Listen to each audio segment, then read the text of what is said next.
मध्य प्रदेश में Itarsi railway station के करीब एक चलती ट्रेन की पेंट्री कार में मैनेजर के जरिए एक 21 साल खातून की इस्मत दरी का मामला सामने आया।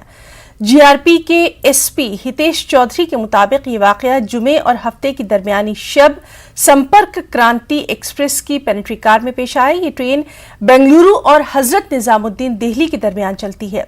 पुलिस के मुताबिक मुलजिम को गिरफ्तार कर लिया गया है। मुतासरा को जर्नल कोच में जाने को कहा गया था, जो कि गैर इरादी तौर पर पेंट्री कार में चली गई और वहीं उनके साथ ज्यादती की गई। पुलिस ने कई दफात के तहत मुकदमा दर्ज कर लिया है। तफ्तीश जारी है।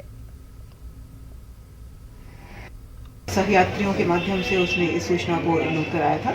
जब आरपीएफ कंट्रोल रूम से पुलिस जीआरपी थाना भोपाल की टीम को यह सूचना मिली तो उस महिला को और अन्य सहयात्रियों को उतरवाया गया और उससे जब उनसे पूछताछ की गई उसमें जानकारी मिली कि वो जो फरियादिया है वो मूलतः दिल्ली की रहने वाली है और मुंबई गई हुई थी। मुंबई से वो अकेले ही लौट रही थी और बीच में उसने भुसावल में अपनी जर्नी ब्रेक किया। भुसावल से पुनः दिल्ली के लिए कर्नाटक संपर्क क्रांति एक्सप्रेस ट्रेन पर रवाना हुई।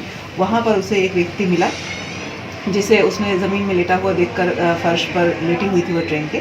उसे कहा कि तुम्हें दूसरे कोच में जगह मिल जाएगी, वहाँ लेकर आया और थोड़ी देर के बाद पेंट्री कार का ही जो एक स्टोर रूम था संभवतः वहाँ लेकर गया और वहाँ महिला के साथ में दुष्कर्म किया है। महिला ने जो हुलिया बताया है उस हुलिया के हिसाब से पेंट्री कार के ही एक कर्मचारी को चिन्हित किया गया है। धरपकड़ की टीम रवाना कर दी गई है और जल्दी ही उसे अभिरक्षा में लेकर हम घटना के अन्य आयामों की विवेचना करेंगे।